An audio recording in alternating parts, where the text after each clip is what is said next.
welcome to my garden. For all of you that are new to my channel, I'm gardening in zone 8B in France. So we are originally from Colorado, but we decided to make a change into our lives and move to France. We are in the southwestern France. So anyway, but today I wanted to give you a quick tour. I'm not doing major project or anything or planting, but I had hydrangeas all blooming at this moment, and we had an appointment to go to, but I decided to stop for a second and show you everything that is going on, at least this part of it, because I have some hydrangeas that are blooming, agapanthus are starting to bloom, and kind of give you a tour of this area, which is looking really, really pretty right now. So for most part, I've been really busy just removing weeds. We had lost a couple of days, we had severe rain, and the roses are surviving. Some of them started yellowing a little bit because we had, it was just too much water, but for most part they're really healthy this year, much more than other years actually. And I'm starting to also learn how to regulate my water for the roses as well. It's taking me a long time, but we used to live in Colorado zone 5, so it was a lot different and dry versus here in France where zone 8B, and of course we get a lot more rain. So but I think we are kind of over with our rainy season at this moment, so I think we are going into our dry season. So hopefully we will not have so much water, but I can't ever complain about having too much water, because again, we need the rain, and it's always just great to have rain. It's just that some of the roses do start getting black spots and yellow. So anyway, but come this way with me, and I wanted to show you, we started this garden only about 8 years ago, and I started planting this beautiful hydrangea arborescens. This is strong Annabelle, which is in the United States we call them incredible, but in Europe they call them strong Annabelle. This is basically an improved version of the Annabelle arborescens hydrangeas. And then of course I lined this area with boxwood, and then they're under these really, really big pine trees, which I'm hoping this week guys are coming to help me to remove some of these dead branches. A lot of them that are going too much towards the center of the garden, so we're going to remove a lot of those branches as well. So this area will get a little filtered sun, a little more sun than they're getting right now. But I love the white in this area, because this area is always kind of dark, and the white always just really illuminates this area and brings lots of beautiful brightness to it. So I love it this time of a season when they all bloom, and they're doing great this year. I'm very, very impressed in how they're doing. They're starting to grow and do well. And then here you can see in these containers, I have shade impatiens in these containers, but next to the bench. So they're doing really, really good as well.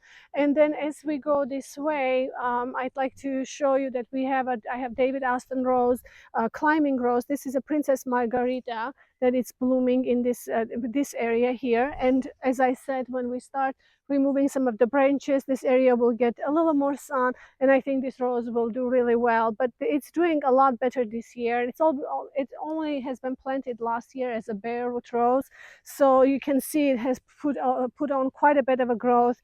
And of course some of them needs to be deadheaded, but it's looking really beautiful, and it's going to look more beautiful as it starts maturing, of course.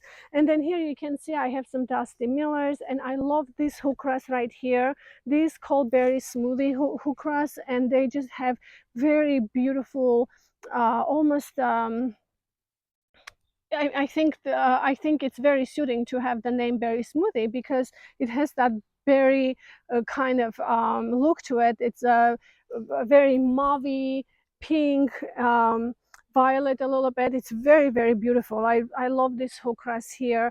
And then you can see I planted David Austin rose here as well. This one is a Desdemona, and it's doing really good this year. It has been only planted last year as a bare root rose also. Let me see if I can get the bloom here so you can see. It's a very beautiful, it's almost white, a little bit of hint of a little bit of a pink to it. It's very pretty, and you can see it has several buds and very healthy rose. It's doing really good.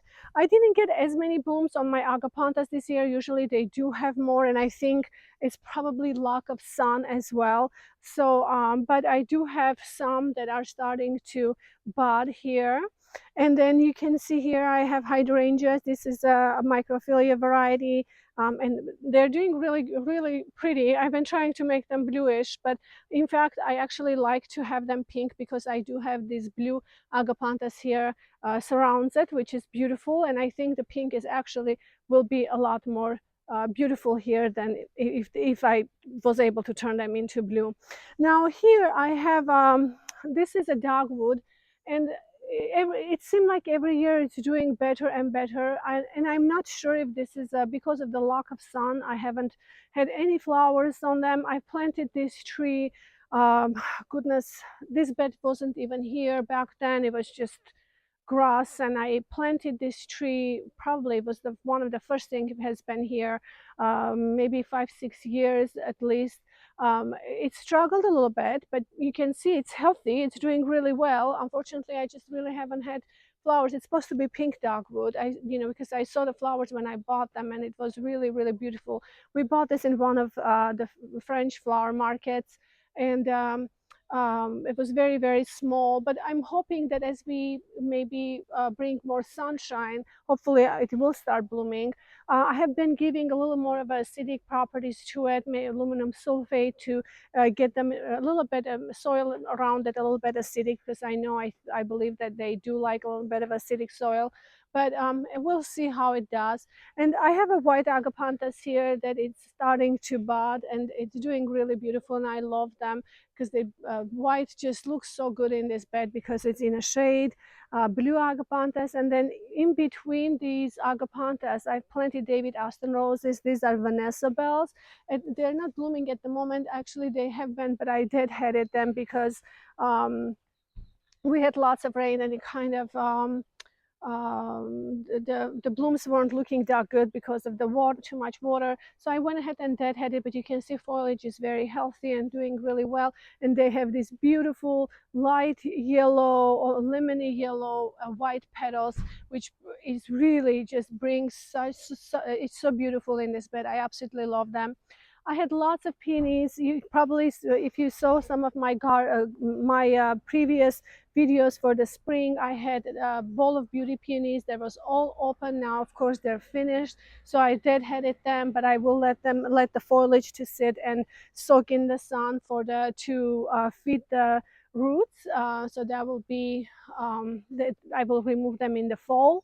And then in here I have dusty millers, which I wanted to deadhead the two. I know that we usually plant dusty millers for the foliage, but I kind of like the flowers, so I decided to let them go into flowers, and then I'll just remove them. But I do have another David Aston rose here. It's a wild Eve. It has this beautiful um, pinkish white color, which is really beautiful. Not sure if this one is just starting to bloom. It almost has a little bit of a salmon to it, or peach. I'm not sure, but it's very pretty, and I'm hoping this should be supposed to be really big shrub, so I'm hoping to kind of take over in this area. And let's see. Here you can see the agapanta is actually doing a lot better here because it's a lot more, it gets a lot more sun from this side because we removed a lot of the branches here. So we are doing the similar thing to the other side, and you can see I have several agapanthus here, and I think because they're receiving a lot more sun. We have a we have um, three peonies, two or three here that are really beautiful. Of course, they are finished now at the moment. I did miss to tell you that we have a Japanese maple right here. This is an orange dream. It's a very beautiful Japanese maple. As we get more sun, I believe it will have a lot more beautiful color that usually orange dream has. I'm looking forward to that. And then here by the sculpture, I planted David Aston rose. I think um, this is a climbing rose, and Charles Austin, maybe I would like to say. And the flower is a little aged, so you can see it it bleached out the color. But if you got to see this rose maybe a couple of days ago, it looked really, really beautiful. And what I'm trying to do is probably maneuver this rose a little bit and ping it instead of trying to have a support around this sculpture to climb up and kind of go around it to soften it a little bit, and then you can see the flowers around it, which I think will be really, really pretty. I have another hydrangea right there. You can see this one is again microphylla variety, but it does train as a tree a little bit, so that's why it's sitting a little high up, which is really, I think, makes it really, it's very beautiful that way. On the other side right here, I have another David Austin Rose Desdemona, and I planted another three by it in that area just this spring. They were barewood roses. Um, so they are very, very small, but maybe we'll go around on that side and we can see. I have a couple of Japanese maples here as well. This one is a Jerry Schwartz Japanese maple, which is a very kind of pinky Japanese maple. It's supposed to be very, very pretty. And this one, I wanted to say Brand's Dwarf Japanese maple, which is a really beautiful variety. They're still small, but I think they will bring really beautiful red interest here as they start maturing. And then here we have a bloodgood Japanese maple. I have peonies, David Austin rose. This is a Pat Austin, which I have another one right here. It's blooming. You can see the colors. It has this beautiful orangey petals, very, very pretty. So, and then as we go this way, we have, again, kind of repeating everything. I do have piniculata hydrangea here. This one is Wamboisine, which is a raspberry. A few dahlias, they're still trying to come through. I do have a raspberry sundae or strawberry sundae, a hydrangea right there. Couple of David Austin roses. I think this one is Thomas Abaquette. I have two on this side, and then of course more agapanthus that are starting to come to bloom, which is just really beautiful this time of a year. And the garden is looking really good and lush and beautiful, and the roses have been really nice. You can see the foliage of the roses are looking very healthy for the most part. I do have some things that are trying to get on it that I keep spraying to keep them away.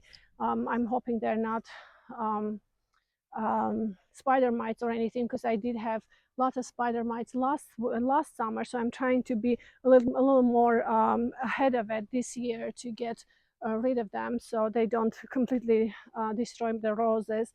And then the pots are doing really beautiful. As you can see, we planted together in one of my videos the Calabarcoa, and it's looking really beautiful. It's starting to fill in and bulk up in the pots. And this grass just has been so beautiful. You can see the tops are just gorgeous. So this was just a short video, and I hope you guys enjoyed this video. I wanted to take you around to show you what's going on in the garden, and I really didn't want it to miss the hydrangeas to show you how beautiful they are. I hope you guys enjoyed it. Please don't forget to subscribe to my videos. Have a wonderful day, and I will see you in my next video. Bye bye.